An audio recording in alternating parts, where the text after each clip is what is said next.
Welcome to Chapter 10 of Fundamentals of Financial Management. We're going to go through questions 1 through 8 today. I'll show you the question. You can pause the video, and then I'll work it out on the board. Let's get into it. Here's question number 1. Alrighty, so in this question, we are told that we have a, that's pretty loud, we have a coupon rate of 8%, so we are told also that the yield to maturity is 10%.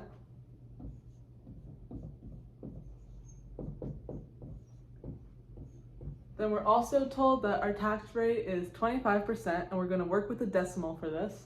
So T is going to equal 25.25. And we're also told that we're wanting to find our after-tax cost of debt. So this is a very simple one. This is going to be our formula for it. Let's use a different color over here. It's going to be our RD times 1 minus our tax rate. And so this problem is one of the tricky ones. I find one of the ones that tries to trick you, I find that this chapter has pretty simple questions, but they just give you a lot of information and then you kind of have to parse through it. So we're actually not going to use our coupon rate. We're just going to use our yield to maturity and our tax rate. And so our yield to maturity will go for our RD and then our tax rate right here. So that's going to be 10 times 1 minus 0.25, so 0.75. And then once you multiply it, that'll be 7.5%.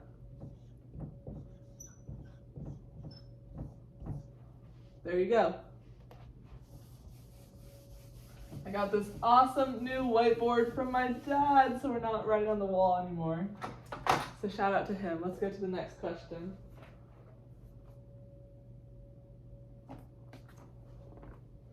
Here's question number 2.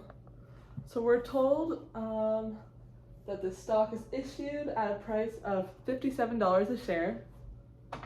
So how that's going to be denoted is with a P0.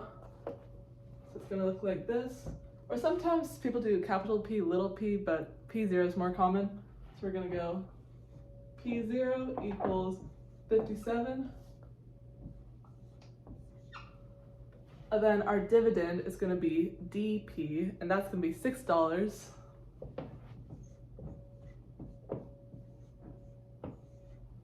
And then it's asking for the cost of preferred stock, so that's denoted lowercase r, lowercase p.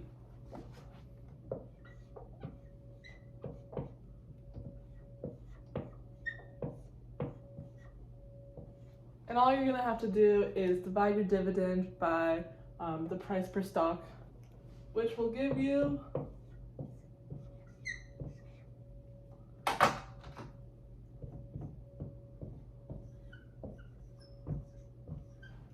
and for a lot of these, your teacher might give you a formula sheet, and if you do it correctly, you'll get a decimal, but most of the time you'll need to multiply by 100, so just times that by 100, and that'll move the decimal place over 2, and then you'll get it as a percentage, which is how you're going to want your answer. That's going to be 10.53%. There we go.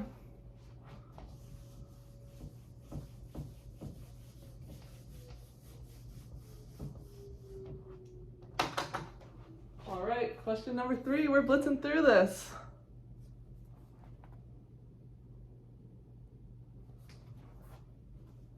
All right, so for this question, we're given a debt common equity structure of 30% debt and 70% common equity, no preferred stock. And then we're told the yield to maturity is 9%, our tax rate is 25%, and the WACC is 10.5%. Cool. So let's just write out what we have here, and then we can sort through the numbers. So I'll put 30% debt,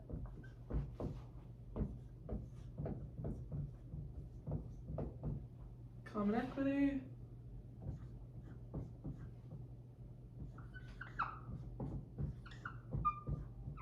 9%,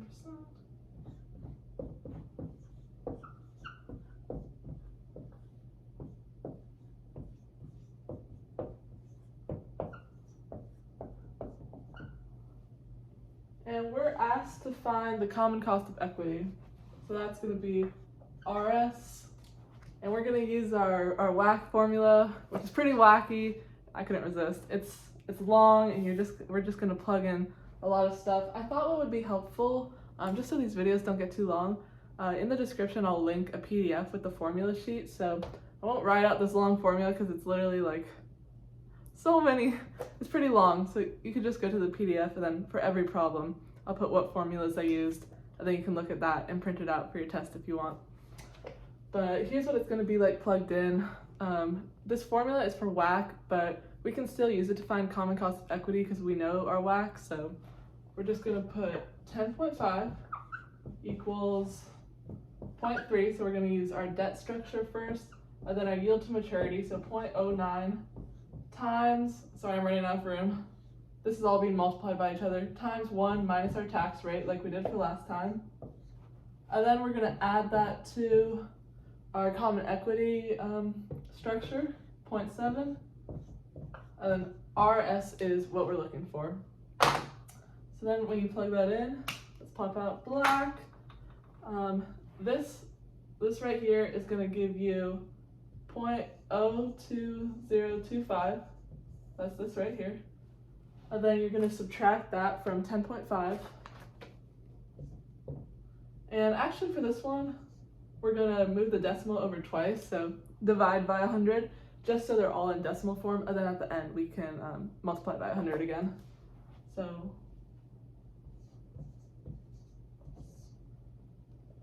that should give you 0.08475, and then you're going to divide it by 0.7. Sorry, it's so messy here. RS is going to end up equaling 0.12107, and then we can multiply it by 100, and it'll be about 12.1.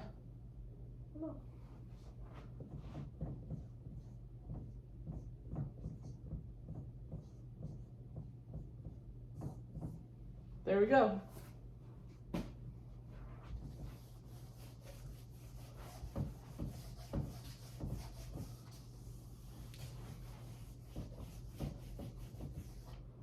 All right, question number 4, almost halfway done. I thought a little shorter video would be better. And then I'll just make maybe 3 parts for this chapter. All right, so we are told that the stock currently trades at $30. So for this one, I'm just gonna put PP equals $30.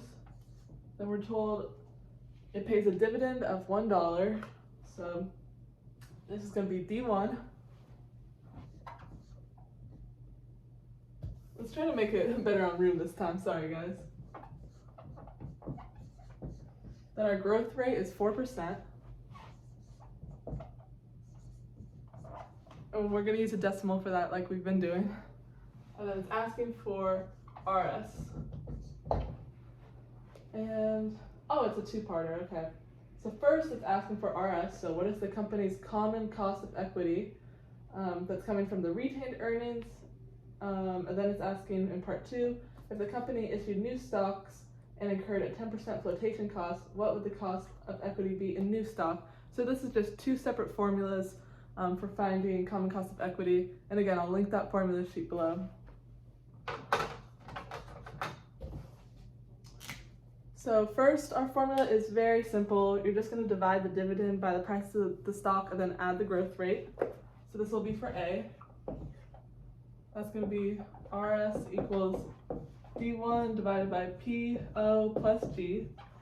So that's going to be 1 divided by 30 plus 0.04.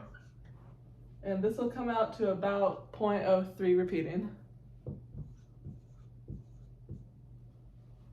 And then once you add plus 0.04, you should get 0.073333333, and then again we're going to multiply by 100 and then get it in a percentage.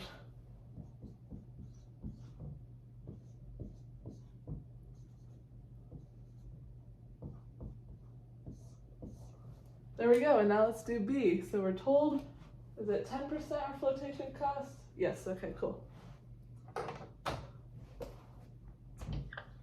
So flotation cost is denoted just with a capital F. So we're going to go F equals 10 and RE for if it's like a new stock. And so what this formula is going to be is D1 divided by our PO, I should probably put O for this,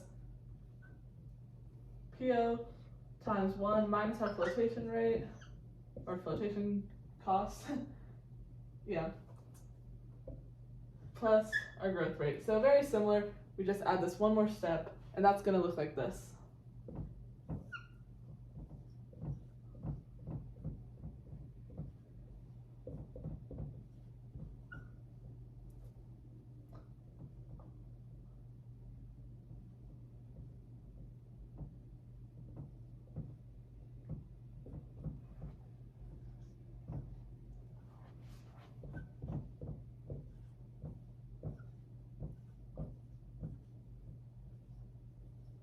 Times 100 again.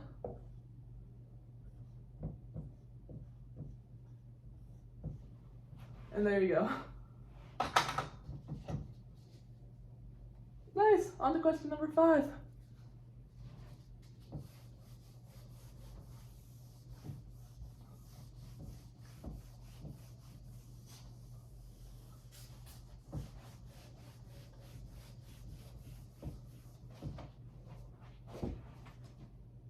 This one's a conceptual question, so we won't write anything.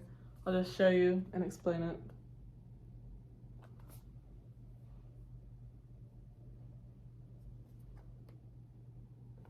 So we're told, assume that each of these projects is just as risky as the already existing ones. Which set of projects should be accepted? Super simple, since our WACC is 10.5%, all you have to do is look at the rate of return, and if the rate of return is higher than 10.5, the costs, then you should do the project. This is pretty obvious. If you're getting a return that's better than whatever something is costing, then you're going to want to do it. So we will do, I believe, A, B, C, D, and E. And then once it gets to F, it's 10.3, so that's lower than 10.5, so we're not going to do it. Super simple. Awesome. Our next one is a 4-parter. It's all right. So we're on 6, and let me scroll down.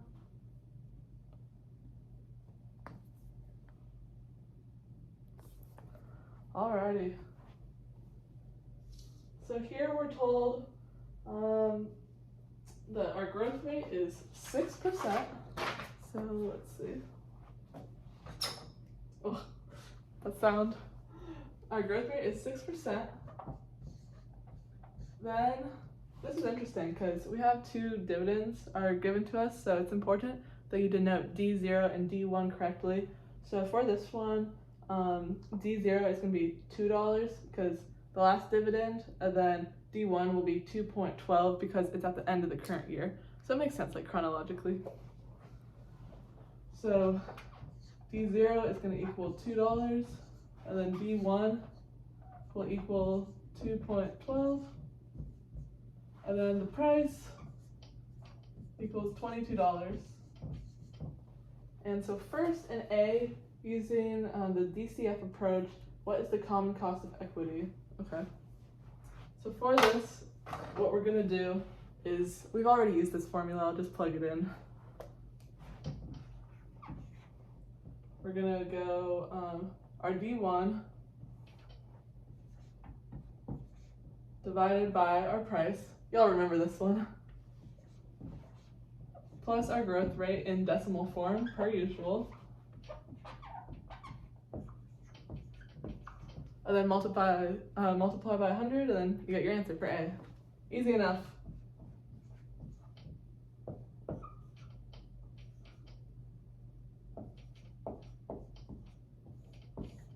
Cool. And then for B, we're told, this is where beta comes in from last chapter, chapter 9. Beta is 1.2, risk-free rate is 6%, and the average return on market is 13%. What will the firm's cost of common equity using the CAPM approach be? So y'all are gonna remember this formula from last time because it's like the only formula we used. It was crazy. But what we're gonna do Maybe blue would be better. I like this blue, it's real nice. What we're gonna do here, let's first write out the information we have. Ooh, that's so bright and nice. Beta equals 1.2. Our risk-free rate, I know, I wish it was denoted RFR, that would make more sense, but that's just how you write it, is 6%. And then our return on market is 13%. So it's going to be RS equals risk-free rate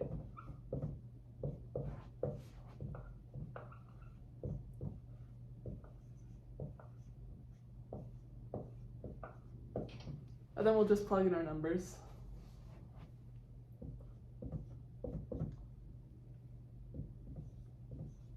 Turn it into a decimal, of course. And then at the end we can undo that, multiplying by 100.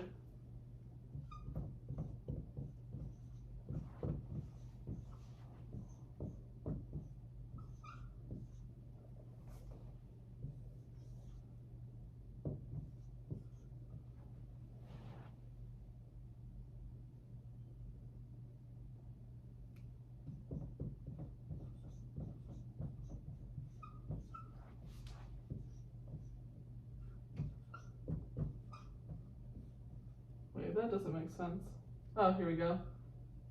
I was like, what? That doesn't make sense. So this equals 0.07, and then this whole thing equals 0.084, and then you add it to 0.06. There we go.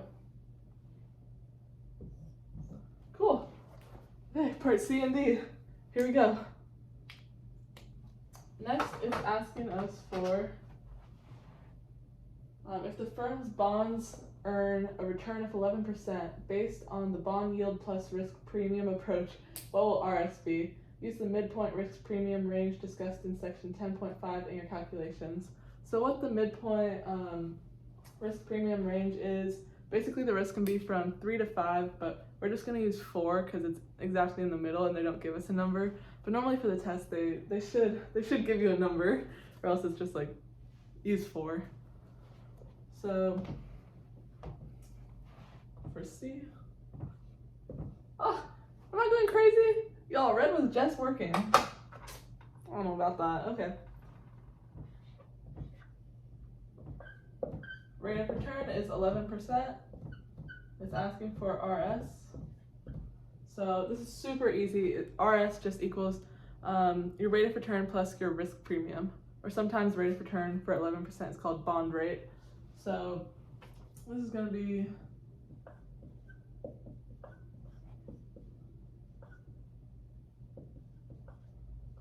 I forgot how to denote risk premium. If y'all remember, leave a comment or something. I don't remember. 11 plus 4 is going to equal 15. There we go, one more. D is asking, if you have equal confidence in the inputs used for the 3 approaches, what is your estimate about the cost of the common equity? So this question is just asking, when it says if you have equal confidence, it means that you're going to use them all evenly. You just got to find the mean of all 3 that we just did. Let me get a new color.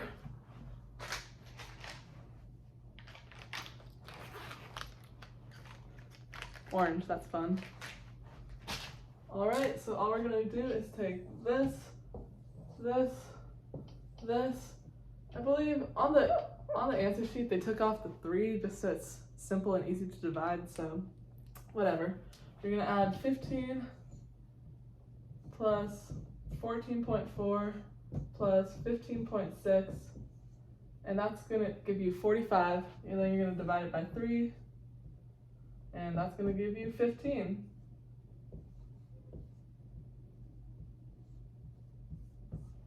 There you go. Little thumbnail action, sorry gang. Let's go to the next one. So it's 7.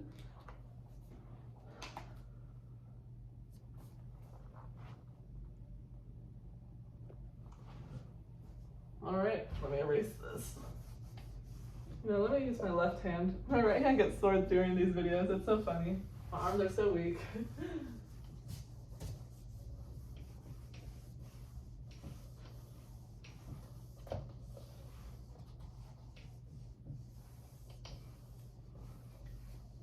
All right, here we go.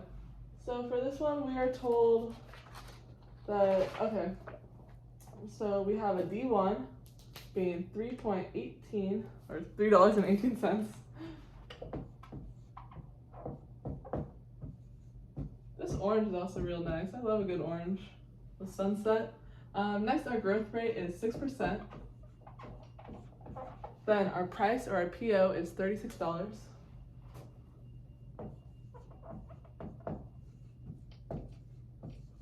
And then we're told our new stock is $32.4.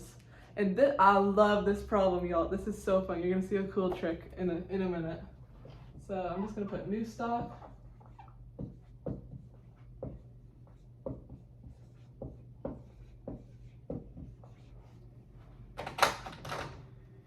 So for A, we're asked what is the cost of retained earnings? So RS. We found out a bunch. We can do it. A, RS.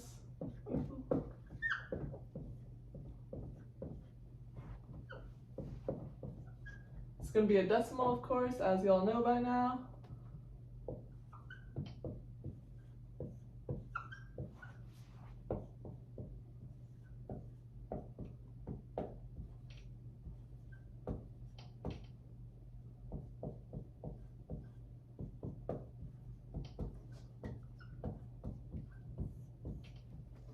All right, next we're asked what is the percentage flotation cost for F? So we're gonna use a formula and then just with F in it and then just fill in the blanks. So for this one, what we're gonna do, oh, not the red, is we're gonna take our new stock price, so it's gonna be new stock, I'm just gonna go like this, equals our PO 1 minus F.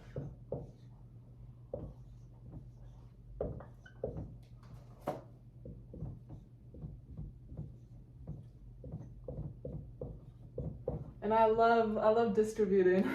I remember it from grade school. So you distribute this, so it's 36 minus 36F. I don't know why I love it, it's just fun to me. Then you're gonna subtract 36 from both sides, of course. And this is gonna leave you with negative 3.6. And you could do it a different way too. This is just like, so you don't end up with two negatives. This is just what makes sense to my brain. So this is gonna equal negative.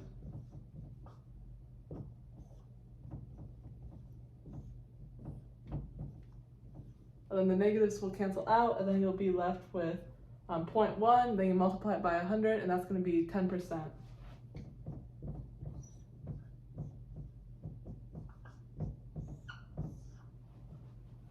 And our final part for this question is, what is the cost of the new common stock? This is where it gets fun.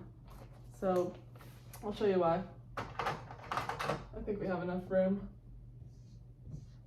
So for the cost of the new common stock, this is the formula we're going to use.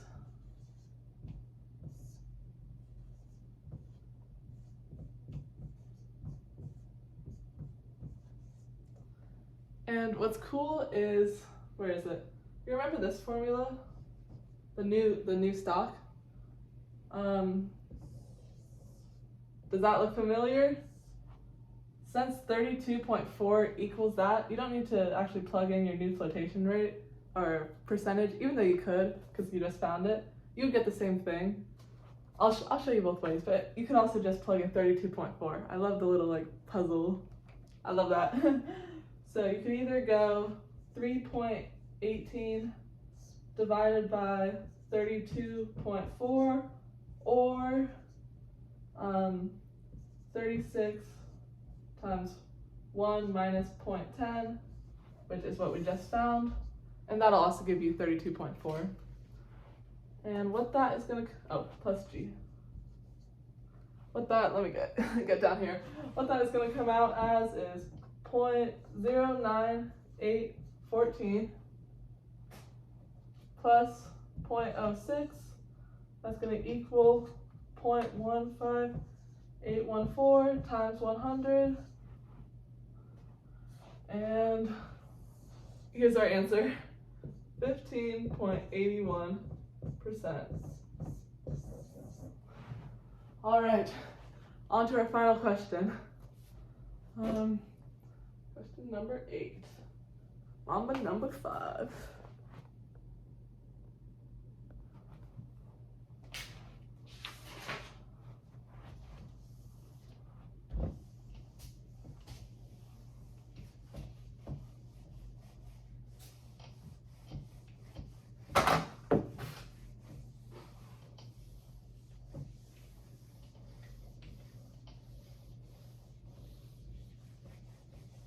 I wish I was like good at editing videos so I could like speed up the whiteboard and stuff for you guys, but maybe in a bit. We'll start with getting an actual whiteboard like we just did, then we'll work into it.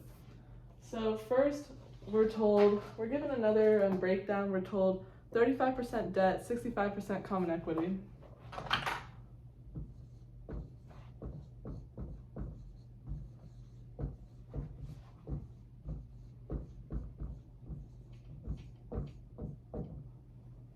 Next, we're told our before tax cost of debt is 8%.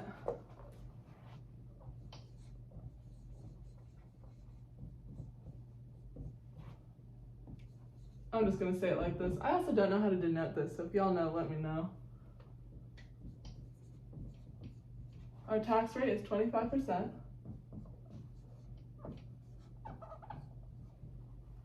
We have our price.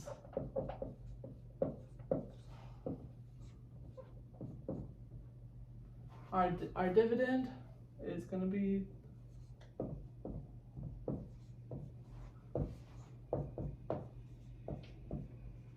then our growth rate is 5%. So we're asked to find two things, the common cost of equity and the WACC. So let's find common cost of equity first. We'll use our formula that we've been using, which will be D1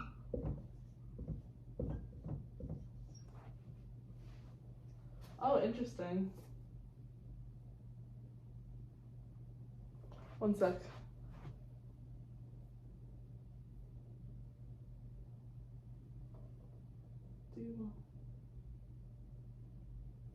All right, okay, so this is what we're gonna do. Since we don't have a D1, we're gonna have to make it by multiplying this by, okay, this is very cool. I do remember this. So since we don't have a D1, we're gonna have to take 2.25 and then multiply it by 1 plus our growth rate. And that is gonna give us 2.3625, and then we can plug it in. Cool.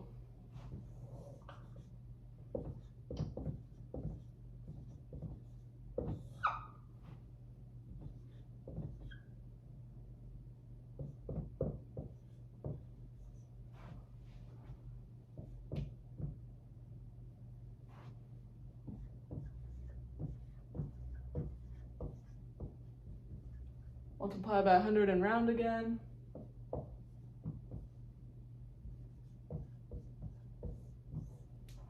All right, and just one more question for today. Next, we're asked to find the WACC. So, what we're gonna do for this? I'm gonna use this pink, even though I dropped it.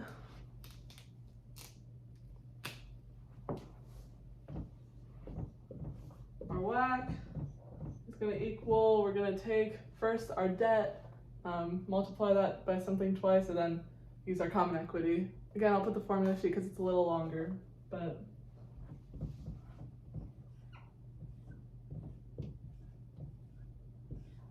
and then this number I'm about to write is just 1 minus our tax rate as a decimal. So 1 minus 0.25 is going to equal 0.75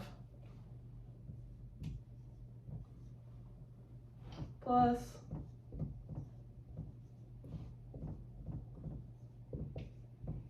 what we just found. And total, that is going to equal, what you can do here, how I did it, I multiply this out first.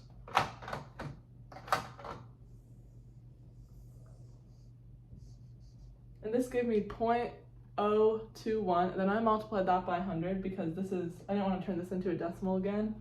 So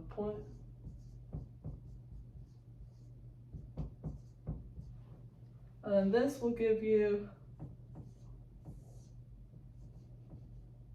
10.231, and then you're going to add it to your 2.1. Then this will equal 12.33%. Woo! We are done. Time to drop it like normal. Oh, I forgot. Normally I drop it in the library, and I'm on the not first floor right now. But this is questions 1 through 8. I'll try to get the rest out soon. Hope it helps.